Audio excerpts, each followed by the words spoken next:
We're going to take a look at some models of health and illness, how we model the idea of what it means to be well, and how we model the idea of what it means to be sick. Makes a lot of difference in how we go about treating illness or restoring health or maintaining health. One model that we could use to describe health and illness would be a function-dysfunction model. And the questions here are questions like, can you do what you want to do? Are you functional? Are you able to work? Are you able to carry out necessary daily functions? Can you tie your own shoes? Can you take a bath unassisted? Can you walk up the stairs? Can you drive a car? And is your level of functionality increasing, or is it decreasing, or is it staying the same? If it's increasing, then according to this model, you're getting better. If it's decreasing, then according to this model, you're getting worse. If it's staying the same, you're just maintaining your current level of health or illness. Do you need somebody to do for you what you cannot do for yourself until you're able to do it again? That person might be a healthcare professional. In many ways, you could define healthcare as doing for people what they would do for themselves if they were able, but they can't because of illness or injury. And so they need somebody to do these things for them for a while.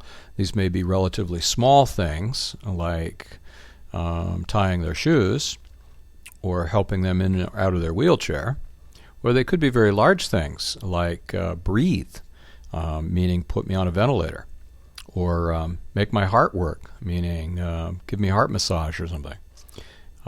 So healing here is then defined as returning to functionality.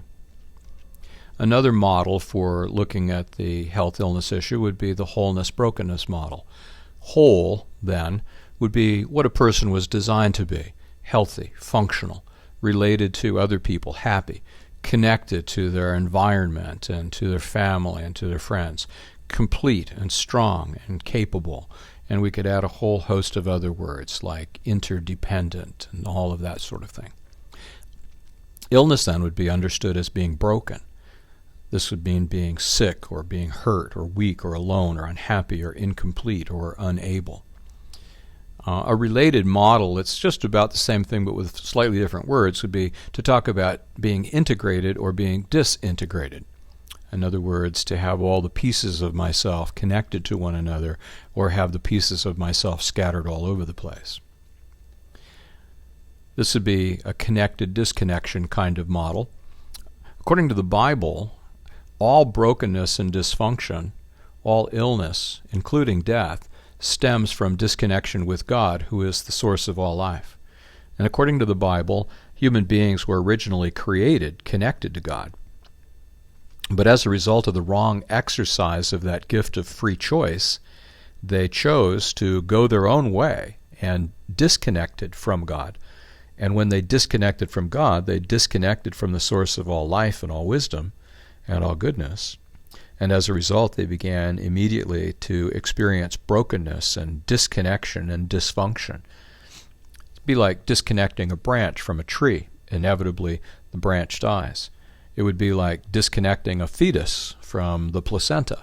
Inevitably, the fetus dies. It would be like disconnecting a lamp from the electricity. The lamp goes out without a source of power. So the connection-disconnection model works very nicely with a biblical theology. Here is a biblical view of life. You notice in the top left-hand corner, there's creation. This is the way God intended people to be. They were whole, they were functional, they were fully connected, they were integrated. Then came the fall, which is what the theologians call this wrong exercise of freedom of choice. And the result was that human beings fell from where they were to a place of brokenness, a place of dysfunction, a place of disintegration, a place where life began to be unsatisfactory. It began to have elements of suffering in it. It began to have a challenge to meaning inherent in day-to-day living. There came to be a lot of suffering and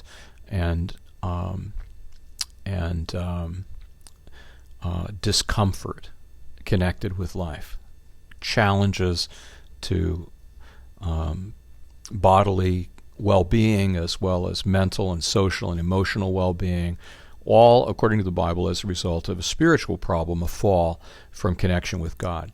And as the tag there shows, all of human history, all of everything that we know of as our personal history and the history of the race is in that hole that is labeled there, all of human history. But according to the biblical model, God does not leave this alone forever and ever. He's going to fix it, and according to the New Testament, this comes in connection with the second advent. And there will be a recreation in which God will restore things to their original form, and human beings will be functional and well and whole again. According to Christianity, to this thing called the gospel, God has taken responsibility not only for doing this in the future, but in the present. He has also invaded our world, you might say. He has dropped into our world in the person of Jesus Christ, and he has reconnected fallen human beings to himself through this thing called the Jesus event or the Jesus story or the cross or the gospel or the new covenant, whatever name you choose to give to it. So that not only is there the promise of something in the future, but there's also this present reality in which God is a part of human history. He has come down, he has lowered us a rope, and the name of the rope is Jesus. He has reconnected human beings to himself, and the name of the connection is Jesus. All who will. He won't force anybody, but anybody who wants to can have that reconnection.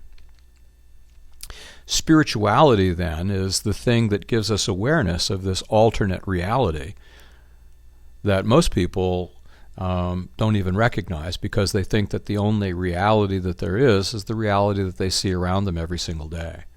Spirituality is what connects us to God through Jesus Christ. Spirituality is what enables God to work in us and through us, through his Spirit, who connects us back to him through our spirits. So God, through his Spirit, connects with our spirit and reaffirms this connection with us and reestablishes us and makes us whole and functional and integrated again. And all of this is a function of this thing called spirituality.